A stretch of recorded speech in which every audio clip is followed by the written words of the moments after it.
সুপ্রিয় দর্শক, আসসালামু আলাইকুম। কেমন আছেন আপনারা সবাই? কাছে এবং দূরে যে যেখান থেকে আমার এই ভিডিওটি দেখছেন, আশা করছি সকলেই অনেক অনেক ভালো আছেন। আমিও আল্লাহর রহমতে ভালো আছি। আজকে আমি আপনাদের সাথে শেয়ার করব ছোট চিংড়ি মাছ দিয়ে আলু ভাজি। চিংড়ি মাছ দিয়ে আলু ভাজি রেসিপিটা যেদিন বাসায় তৈরি করবেন সেদিন হাঁড়িতে একটু চাল বেশিই নেবেন, কেননা সেদিন ভাতে কম পড়তে পারে। এতটাই মজা হয়, সকলে আঙুল চেটে পুটে খাবে এই রেসিপিটা বাড়িতে বানিয়ে নিলে। লাইক দিয়ে ভিডিওটি পুরো দেখে নেবেন। আশা করছি আজকের রেসিপিটি আপনাদের কাছে ভালো লাগবে। তাহলে চলুন পুরো রেসিপিটি দেখে নেওয়া যাক। চিংড়ি মাছ দিয়ে আলু ভাজি করার জন্য প্রথমে আমি এখানে চিংড়ি মাছ নিয়ে নিয়েছি। এখানে চিংড়ি মাছের খোসা ছাড়িয়ে পরিষ্কার করে চিংড়ি মাছগুলোকে ভালো করে ধুয়ে পানি ঝরিয়ে নিয়েছি। চিংড়ি মাছ কিন্তু আমার পছন্দের মাছের মধ্যে একটা মাছ। চিংড়ি মাছ আমার কাছে খুবই ভালো লাগে খেতে। আলুর খোসা ছাড়িয়ে কুচি করে নিয়েছি। এখানে আমি 2টা আলু কুচি করে নিয়েছি। আপনারা আপনাদের প্রয়োজন অনুযায়ী আলু নিয়ে নিতে পারেন। এখন চিংড়ি মাছের আমি পরিমাণ মতন লবণ দিয়ে নিচ্ছি। দিয়ে দিচ্ছি হলুদের গুঁড়া পরিমাণ মতন। এখন লবণ এবং হলুদটাকে হাত দিয়ে চিংড়ি মাছের গায়ে একটু মেখে নিব। কুচি করে নেওয়া আলুটাকেও ভালো করে ধুয়ে নিয়ে এর মধ্যে পরিমাণ মতন হলুদের গুঁড়া এবং পরিমাণ মতন লবণ দিয়ে হাত দিয়ে একটু ভালো করে মেখে নিতে হবে। হলুদ এবং লবণ আলুর গায়ে ভালো করে মেখে নিতে হবে। এভাবে চিংড়ি মাছ দিয়ে আলু ভাজি করে নিলে খেতে কিন্তু দুর্দান্ত লাগে।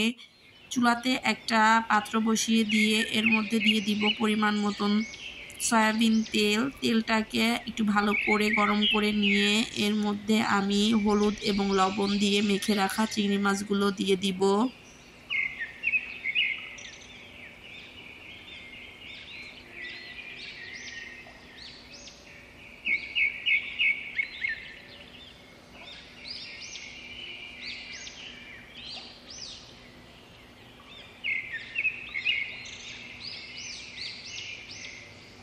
চিংড়ি মাছগুলো ভেজে নিব। চিংড়ি মাছগুলো একেবারে বেশি ভাজবো না, হালকা ভেজে নিব।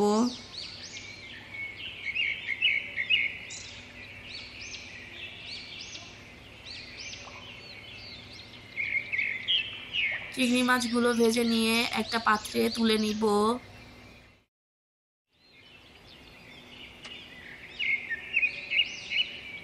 এবার আলুটাকেও আমি ভেজে নিব।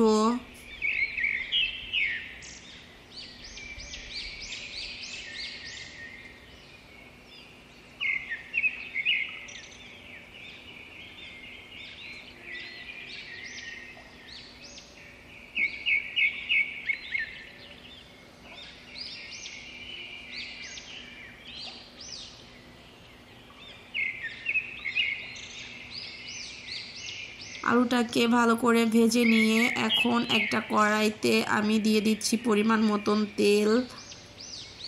আমি এখানে সয়াবিন তেল দিয়ে নিয়েছি।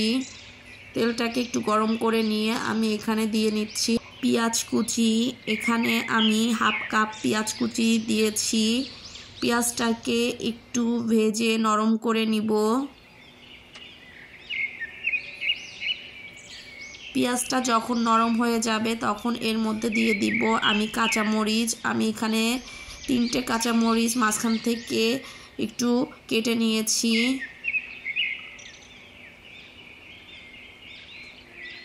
পেঁয়াজ এবং মরিচটাকে ভেজে নিব। পেঁয়াজের কালারটা যখন সোনালি হয়ে আসবে তখন এর মধ্যে দিয়ে দিব আমি 1 টেবিল চামচ পেঁয়াজ বাটা এবং হাফ টেবিল চামচ রসুন বাটা। দিয়ে দিচ্ছি পরিমাণ মতন লবণ। দিয়ে দিব হাফ চা চামচ হলুদের গুঁড়া। দিয়ে দিচ্ছি হাফ চা চামচ লাল মরিচের গুঁড়া। মশলাগুলোকে একটু নেড়ে চেড়ে ভেজে নিব। দিয়ে দিচ্ছি হাফ চা চামচ ধনিয়া গুঁড়া।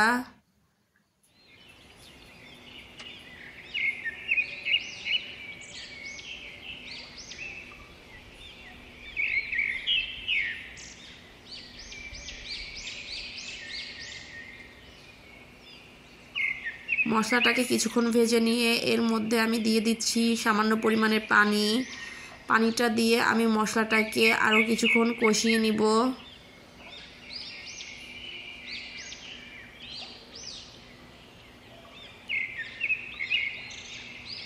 মশলাটাকে কিছুক্ষণ কষিয়ে নিয়ে আমি এর মধ্যে দিয়ে দিচ্ছি ভেজে রাখা চিংড়ি মাছ।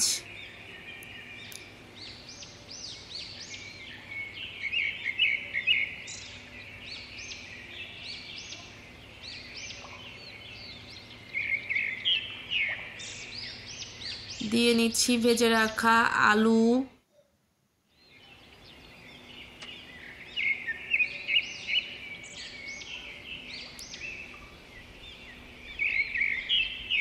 চিংড়ি মাছ এবং আলুটাকে মশলার সাথে একটু নেড়ে মিশিয়ে নিব।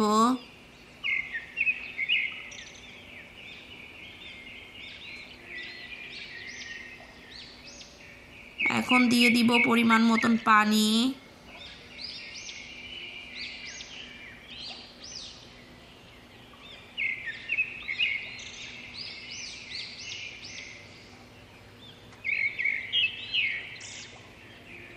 ঢাকনা দিয়ে ঢেকে এখন এটাকে কিছুক্ষণ রান্না করে নিব। যেহেতু আগের থেকে চিংড়ি মাছ এবং আলুটা ভেজে নেওয়া হয়েছে, এর জন্য রান্না করতে বেশি সময় লাগবে না। 5 থেকে 7 মিনিট পর ঢাকনাটা তুলে এর মধ্যে আমি আগের থেকে ভেজে রাখা জিরার গুঁড়া দিয়ে নিব। জিরার গুঁড়াটা দিয়ে আমি 1 মিনিটের মতো জাল করে নিব। 1 মিনিট পর চুলা থেকে নামিয়ে পরিবেশন করব। তৈরি হয়ে গেল মজাদার চিংড়ি মাছ দিয়ে আলু ভাজা। দেখতে যেমন লোভনীয় হয়েছে, খেতেও কিন্তু দারুণ। ভালো থাকবেন আপনারা সবাই। আল্লাহ হাফেজ।